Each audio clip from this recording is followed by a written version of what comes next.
5 روز بعد کاهن اعظم که اون نام حنانیا بود چند نفر جه مشایخ یهود و ایت وکیل امره که ترتلوس نام داشتی بوشویدی قیصریه و خوشن شکایت باور دیدی والی ورجه. وقتی پولس باور دیدی ترتلوس وکیل خوش شکایت فلیکس والی ورجه اتایی شروع بکده. عالی جناب، خیلی وقتی که شمی سایه جیر آسایش دریمی و شمی آینده بینی باعث ببسته اقوام پیشرفت بکنه. امی وظیفه دنیمی همه جا و همه کس ورجه شمی جا قدردانی بکنیم. خیلی شمی وقت نگیریم. تقاضا دریمی امر محبت بکنید و امی گبان گوش بدید. امر آشکار بسته که امرده آدم فتنه ایست که تمام دنیا یهودیان میان شورش بپا کنه و ایت جسران فرقه ناصریم ایسه.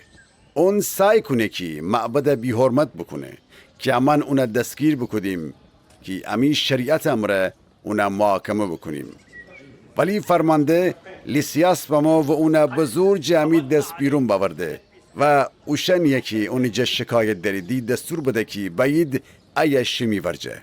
اصلا اگه شما خودتان اونجا بازجویی بکنید شماره آشکار بکی امان چره اونجا شکایت داریم. یهودیانم یک صدا بگفت دیدی عطایه. وقتی والی پولس اشاره بکده که گپ بزنه اون عطایی جواب بده. دنم سالیان درازی است که شما قضاوت قوم یهود بر عهده داریدی. پس شادی امره جه خودم دفاع کنم. حقیقت موضوع شماره آشکاره بی. جه اون روزی که من به زیارت اورشلیم بوشم 12 روز بیشتر نیبه. هیچ کس مرا نیده که معبد میان کسی امره جر و بحث بکنم یا کنیسه میان و یا شهر میان مردم بشورنم. حتیم اوشن نتندی هرچی که به ضد من گیدی شمی ورجه ثابت بکنید. ولی شمی ورجه و اعتراف بکنم که به تعلیمی که راه نجات ایسه و اوشن اون فرقه تازه نام بنیدی قبیل درم و امی پیران خدای عبادت کنم و به هر اونچه که تورات و پیغمبران کتابان درون بینویشته ایمان دارم. منم اوشن منستن به خدا امید دارم که قیامتی عادلان و ظالمان را در پیشه. انوسی منم سخت تلاش کنم که خدا و مردم ورجه ایتا وجدان پاکم را زندگی بکنم.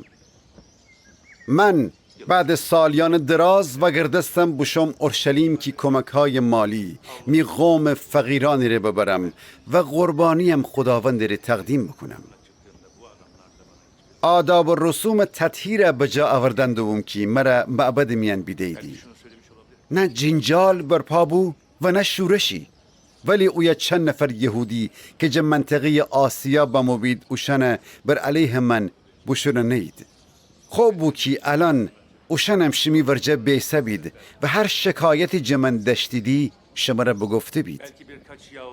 یا اشان جه وورسید که شورا چی خطایی می جه بیده و به چی جرمی مره محکوم کنیدی بجز انکی اوشن میان صدای بلندم را بگفتم به زنده بستن مردیان جه روز قیامت ایمان دارم و هنوسیسه که امروز شمی ورجه ای محاکمه بستن دارم.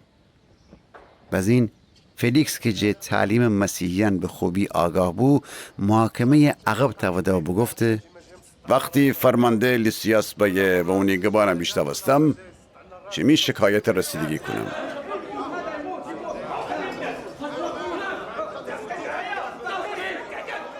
و ایت جخو افسران فرمان بده پولس جن نگهبانی بکنه که اگه اون آشنایان بخواستید اون بدینید و اون ری چیزی باورید اجازه بده.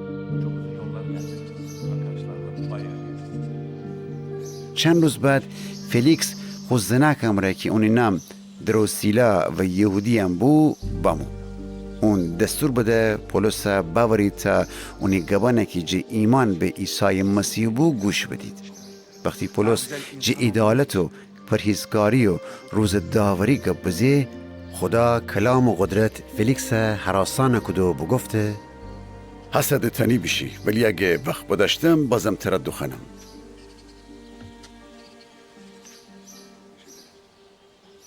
ولی امیدوار بود که پولس اون رشوه فده. هنه واسه چند بار اون دخده و اون امره گب بزیه.